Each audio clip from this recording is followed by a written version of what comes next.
Si Jari Sakti dina sikep anu tenang, katenangan anu dibarengan ku kawaspadaan, harita malas tetepan Mbah Laleang baritus nyarita. Karep jeung pamaksudan anjeun teu bisa ditarima ku deui kuring Mbah Laleang. Sabab pikeun jadi pupuh ieu lembur, ditangtukeun ku cara riungan sawala di antara sakumna para warga. Jadi mun ayeuna anjeun hayang ngagantikeun kuring jadi pupuh ieu lembur, tang tue kudu ngayakeun heula riungan pikeun nyawalakeun jeung sakumna warga pangeus ieu lembur. Jadi mun anjeun hayang maksakeun karep jeung kahayang, tang tue kuring ge moal mikeun kitu wae. Dewek teu urusan jeung sawala sagarupa sia Jari Sakti. Katangtuan ti dewek mah geus jelas. Mun si laing embung digantikeun ku dewek, embung dilindih ku dewek, kari tinggal buktikeun we kamampuan diri si laing tarung jeung dewek Jari Sakti. Katrukeun sakabeh kamampuan ilmu silat si laing. Hasok ilaing mundur baya kin pandungan ku ilaing duaan. Kumaha ketakna dewek bangsa ngukulan ajen pangartina si Jari Sakti ieu. Nyai Kintamani nyelang ngaret heula ka Sandika. Manehna jadi inget deui kana kajadian anu katukang. Sandika jajaka anu narik kana hatena, tapi karep kahayang Nyai Kintamani teu bisa laksana. Nyai Kintamani terus ngaret ka Purbaya beutus nyarita. Hayu Baya, urang mundur heula we. Ngan mun si Dugul atawa si Sandika macem-macem, rek ngabantu ka si Jari Sakti, urang anu kudu ngalakukeun tindakan. Ya bener kin. Kubaya lah si Dugul mah anu ngabersanana.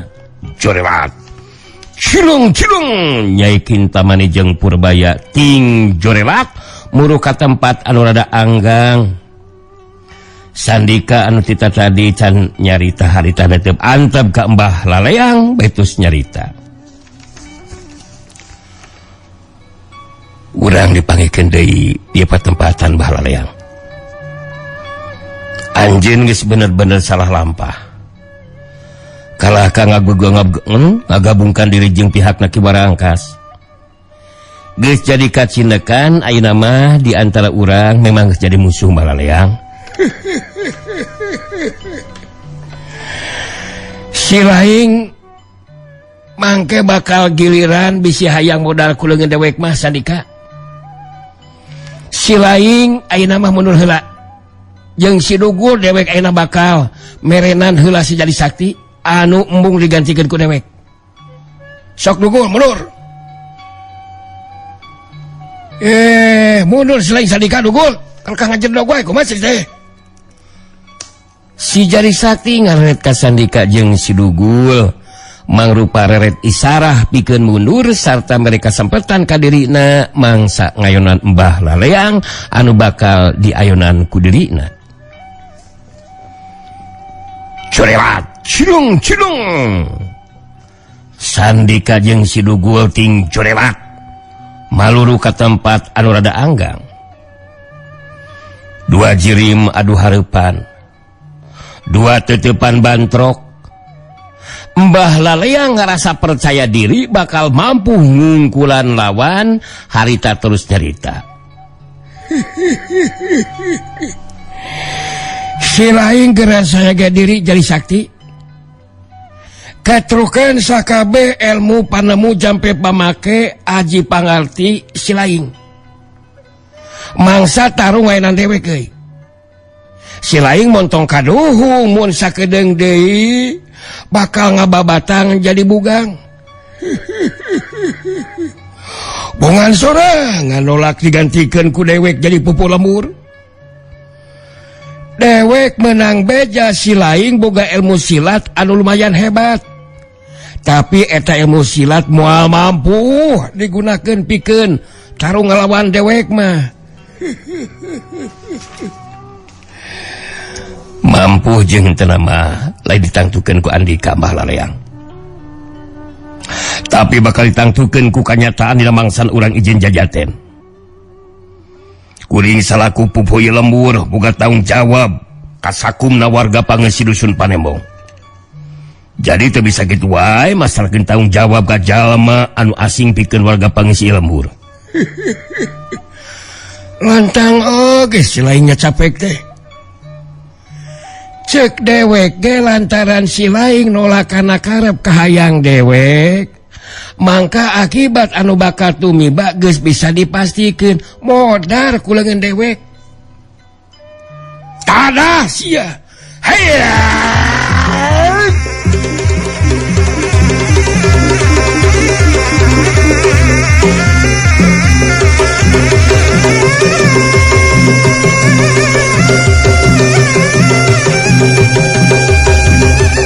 Jurelat cilung Mbah Laleang miheulaan maju narajang.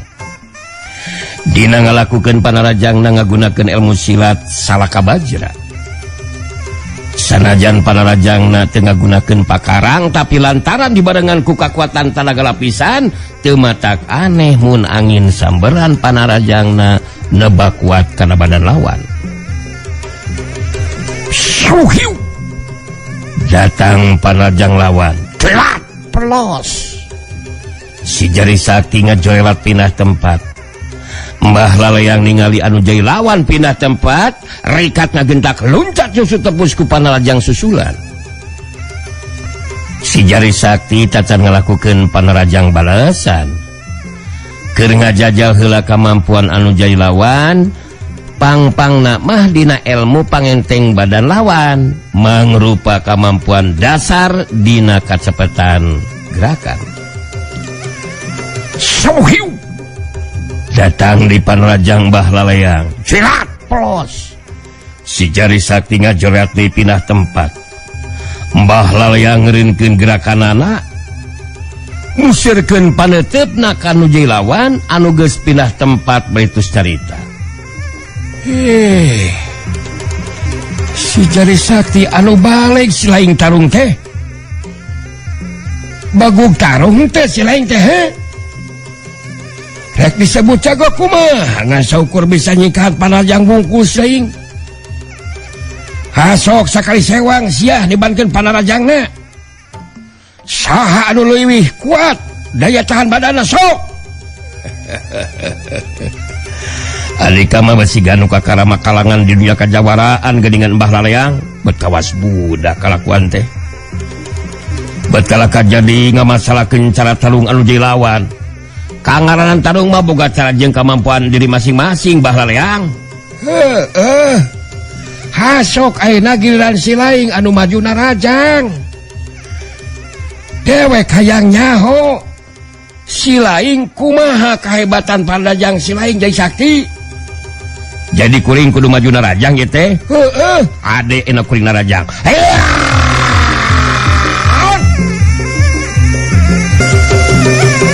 Jurelat cilung si jari sakti maju narajang ngagunakeun jurus jari jidewa. Sok sanajan si jari sakti seperti halna si rawing geus eureun makalangan di dunia kajawaraan tapi salaku pupuh paguron jari mandiri tetep terus meuseuh kamampuan dirina luyu jeung ilmu anu kacangking ku dirina. Teu matak aneh mun kacepetan gerak jeung kekuatan panarajangna teu bisa dianggap enteng. Ningali datangna panarajang lawan harita Mbah Laleang ngahaja teu nyingkahan panarajang lawan hayang ngajajal kekuatan tenaga lapisan lawan. Harita Mbah Laleang ngapenung panarajang lawan ku sapasang leungeunna. Bantrokan kekuatan tenaga lapisan ngaliwatan leungeun masing-masing geus teu bisa diponah deui. Nimbulkeun sora anu ting kerduk mata klinu kadengena. Hiu kedukeus, kedukeus. Jari jeug si jari sakti jeung Mbah Laleang ting jari jeug mundur ka tukang. Balukar tina bantrokan kekuatan tenaga lapisan. dina waktu anu bareng duanana marancukeun di tangtunganana. Mbah Lalayang musirkeun perhatian kanu jadi lawan bari ngupat dina jero hatena. Haram jadah kekuatan tenaga lapisan jeung ilmu pangenteng badan si Jari Sakti.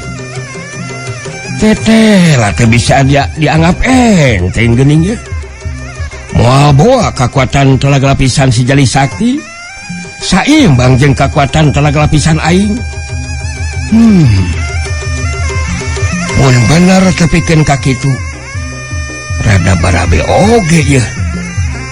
Aing moal gampang kitu wae bisa ngarubuhkeun si Jari Sakti nu jadi lawan.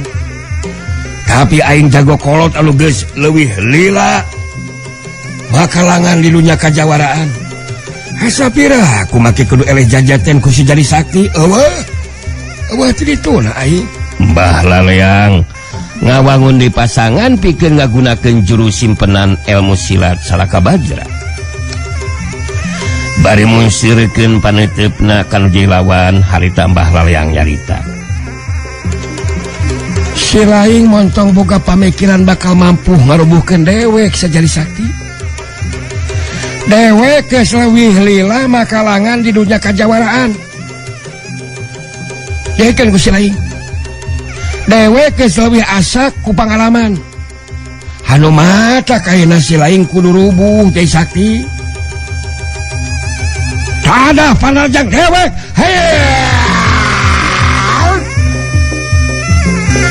Jurela cilung Mbah Lalayang maju narajang. Dina ngalakukeun panarajangna leuwih ngaronjatkeun kecepatan gerak jeung kekuatan panarajangna. Tapi si Jari Sakti ge geus saga diri. Geus saga diri ti anggalna harita ngimbangan panarajang lawan anu datang. Sohiu panarajang leungeun katu Mbah Lalayang reka kedor dada lawan. Dituturkeun sodokan leungeun kenca kana hulu angan lawan. Si Jari Sakti ngagajeng luncat ka beulah katuan badan lawan. Sauhiuk gedoran peureup kana dada. Sadok leungeun kenca ngarah kana hulu angan. Kejleng pros. Si Jari Sakti nu aya di beulah katuan badan lawan males narajang. Panarajang leungeun katuhu reka hantem careham lawan anu beulah katuhu. Panarajang leungeun kenca ngarah kana harigu lawan anu beulah katuhu. Orokaya Mbah Lalayang teu kapalingan gerak harita cingkrak kagigir beulah kenca nyingkahan panarajang lawan bari suku katuhu najong kana kakamplong lawan. Saukiu cingkrak pelos tajongan Mbah Lalayang anu ngarahkan ka kemplong dibendung ku leungeun katu si Jari Sakti dituturkeun ku panarajang leungeun kenca anu ngahantem kana dada lawan geus teu sempat disingkahan ku Mbah Lalayang. Sakyuk tegas tajongan dibendung ku si Jari Sakti dituturkeun ku panarajang leungeun kenca si Jari Sakti anu ngahantem dada lawan. Sakyuk tegas jana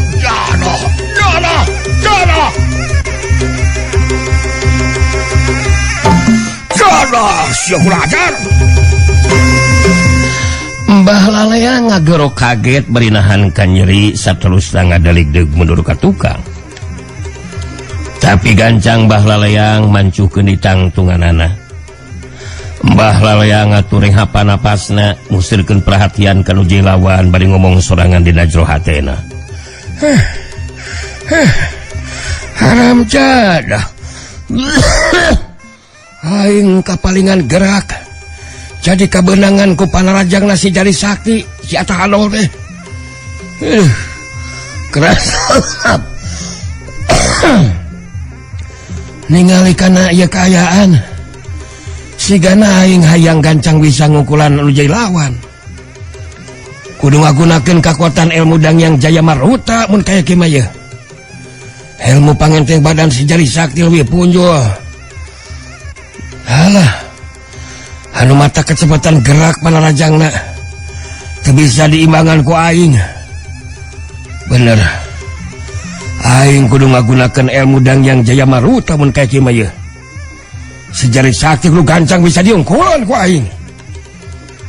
Mbah Laleang nangtukeun sikapna sangkan bisa leuwih gancang ngungkulan nu lawan, dirina bakal ngagunakeun ilmu Dangyang Jayamaruta. Sedengkeun si Jari Sakti harita geus bisa ngukur kana kaya nu lawan.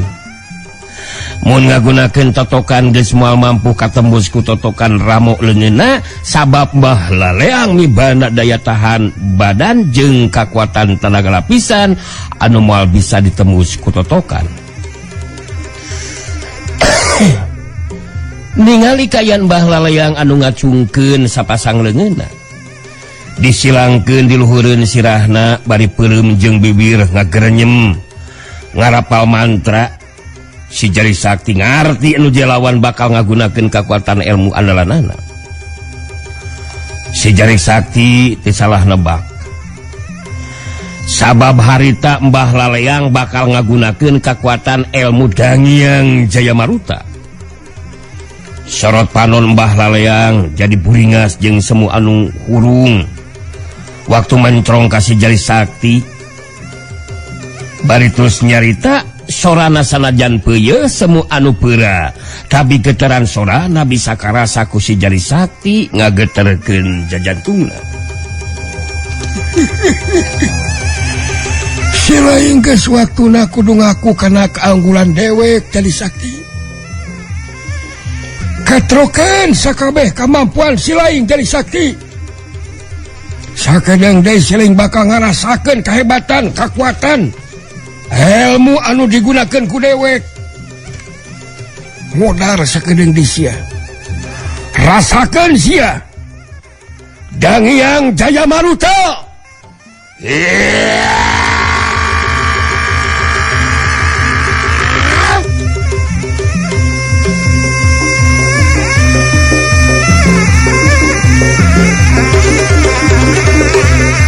Jurelat culung Mbah Laleang maju narajang ngagunakeun ilmu silat salaka bajra, tapi dibarengan ku kakuatan lapisan ilmu Dangyang Jayamaruta. Sauhyuk, angin sameran panrajang nebak kuat kana badan lawan. Si Jari Sakti nangtukeun sikap napikeun ngimbangan panrajang lawan ngagunakeun jurus pedang tanpa wujud. Waktu panrajang lawan datang, harita si Jari Sakti ngagajeng luncat ningkahan panrajang lawan, bari males narajang ngagunakeun jurus pedang tanpa wujud. Syuk, syuk, gajleng, bros, syut, ser. Opat angin sameran pedang tanpa wujud ngarah kana anggota badan lawan. Mbah Laleang nu dilapis ku kakuatan ilmu Dangyang Jayamaruta, harita ngagerakeun sapasang leungeunna dipake ngabendung panrajang opat angin samberan pedang tanpa wujud. Kadenge sora anu ting bletak tarik naker mangsa sapasang leungeun Mbah Laleang ngabendung panrajang opat angin samberan pedang tanpa wujud. Syut, ser, bletak, ges, syut, ser, bletak, ges. Opat angin sameran pedang tanpa wujud pada rentas di jalan di bendung ku Mbah Laleang anu ngagerakeun sapasang leungeunna. Hasok gunakeun ilmu anu sejena Jari Sakti. Tong asa-asa gelut jeung dewek mah. Mangka luka wasilaing geus moal dibere ampun ku dewek mah. Modar bagianana sakedeung deui sia.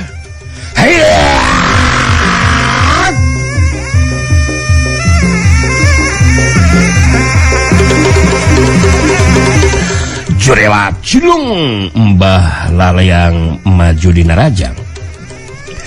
Si Jari Sakti anu dina waktu keur makalangan ngalaman tarung ayunan lawan anu rupa-rupa kakuatan jeung kamampuan ilmu silatna. Ningali Mbah Laleang boga kakuatan anu ngalapis dirina anu teu bisa ditembus ku panrajang angin semeran pedang tanpa wujud. Harita jadi kahudang ingetanana mangsa ngayunan lawan anu saperti kitu. Titik kalemahanana aya dina sapasang panona. Dumasar kana eta pamikiran si Jari Sakti ngarobah cara tarungna. dina mangsana ngagunakeun jurus pedang tanpa wujud anu jadi sasaran panarajangna diarahkeun kana sapasang panon lawan. Waktu panarajang Mbah Lalayang datang, harita si Jari Sakti ngagajreng deui nyingkahan panarajang lawan. Luncat ka tukang rada ngacauhan lawan. Sabok hiuk, wuss, gajreng plos. Waktu si Jari Sakti napak kana lemah, langsung harita ngalakukeun panarajang balasan ngagunakeun jurus pedang tanpa wujud. Panarajang genep angin sameran pedang tanpa wujud, patutur-tutur ngarah kana sapasang panon lawan. Anggota badan nu sejen mah teu dijadikeun sasaran panarajang. Kaayaan jadi robah Mbah Lalayang anu harita anu tadina asa geus meunang angin jadi kageteun. Sabab anu jadi lawan musyrikeun panarajangna kana sapasang panona. Mbah Lalayang kapaksa kudu nyingkahan panarajang genep angin sameran pedang tanpa wujud anu ngarah kana sapasang panona. Shoot, ser, shoot, ser, jurung. Mbah Lalayang nyingkahan panarajang genep angin sameran pedang tanpa wujud. Tapi si Jari Sakti bangun anu teu mereka sempetan kanu jilawan pikeun males narajang. Waktu Mbah Lalayang ngagajeng luncat nyingkahan panarajang, kakarage sukuna napak kana lemah, si Jari Sakti geus narajang deui. Shoot, ser. Panarajang tujuh angin sameran pedang tanpa wujud patutur-tutur kabehanana ngarah kana sapasang panon lawan. Waktu Mbah Lalayang nyingkahan panarajang, ku si Jari Sakti geus bisa katebak kalebah mana gerakan Mbah Lalayang ngagajeng luncatna. Waktu Mbah Lalayang keur ngagajeng luncat nyingkahan panarajang tujuh sameran pedang tanpa wujud, sameme sukuna napak kana lemah, si Jari Sakti geus ngacurat maju narajang. Gerakan nu dilakukan ku si Jari Sakti kawilang di luar dugaan. Antukna panarajang sapasang leungeun si Jari Sakti harita pilih genting ngahantem kana dada lawan geus teu sempat disingkahan ku Mbah Lalayang. Shoot, ser, kajeng sadrak cilung hiuk gas. Setan, cadah aing kabenangan. Aing kabenangan alun. Mbah Lalayang ngagero kaget berinahan ka nyeri, terus ngadaligdeug mundur ka tukang sababara lengkah. Tapi ngan sakedeung Mbah Lalayang ngarasakeun ka nyerina. Harita langsung mancukeun di tangtunganana bari ngatur rehapan napasna. Mbah Lalayang musirkeun perhatianna ka nu jilawan bari ngomong dina jero hatena. Dan si Jari Sakti tetelah teka pangaruhan ku kakuatan ilmu Dangyang Jaya Maruta. Kurang jadi sejangkal kahete. Sakuduna mah gerakan leungeun jeung sukuna jadi gejed, jadi berat. Moal bisa bebas tina ngalakukeun gerakan. Ningali kana ieu kaayaan si Jari Sakti geus sigana mah boga kakuatan rangkep anu dilapis atau anu ngalapis dirina. Haram jadah sanajan kanyari saukur kerasa sagedeung mangsa katibanan panarajang lawan. Alah, tapi aing jadi era oge ya. Sabab si Jari Sakti bisa ngasukeun panarajang kana dada aing sakurang ajar teh. Moal kitu guru kasih Jepri mah ye. Urang Gunung Padang tapi da teh gablek jurus kieu. Mbah Lalayang puguh teu nyahoeun mun kayan si Jari Sakti saukur badana dilapis ku kakuatan ilmu karang nunggal. Ngajadikeun kayan si Jari Sakti teu kapangaruhan ku kakuatan ilmu Dangyang Jaya Maruta anu bisa ngajadikeun baleurat jeung gejedna gerakan lawan. Mbah Lalayang sayaga diri deui pikeun neruskeun tarungna. Sedengkeun Nyai Kintamani jeung Purbaya anu ngabandungan kana eta kajadian harita silih reret. Nyai Kintamani terus nyarita. Tete teh nyalahan beja nu katarima ku urang teh Baya. Eta mangkeduk anu ngaran si Jari Sakti teh boga kakuatan jeung kamampuan ilmu silat anu teu bisa dianggap enteng. Mun tepikeun ka sakali deui salaki dewek Mbah Lalayang kabeunangan deui ku panarajang si Jari Sakti, jelas urang teh bisa cicing sogur ngabandungan. Jadi cekin-kin mah mun tepikeun ka kejadian seperti kitu baya nu di bikin jimat batu bulung geni ku Kakang Warangkas kudu maju ngabantu ka Mbah Lalayang ngarasi jari sakti bisa gancang di perenan gitu pamikiran kin-kin mah baya. Iya bener eta caitan kin-kin teh bener. Mun memang Mbah Lalayang tepikeun ka sakali deui kabeunangan ku panarajang lawan jelas baya anu bakal maju ngabantu. Kekuatan tua kasakten jimat batu bulung geni bakal marengan ka baya ngajadikeun kekuatan panarajang baya bakal ngandung kekuatan panas anu mampu ngarerab anggota badan lawan. Sakali kabeunangan ku panarajang baya tutung tawak si Jari Sakti teh anu matak urang Bandungan heula we ayeuna mah baya. Anu jelas tadi Mbah Lalayang memang kapalingan gerak ku anu jadi lawan katambah kecepatan gerakan si Jari Sakti memang di luar dugaan. Perhatikan baya, perhatikan tuh Mbah Lalayang geus sagadi diri Nyai Kintamani jeung Purbaya musrikeun diperhatiankan tempat lumang sungai tarung Mbah Lalayang anu geus sagadi diri anu harita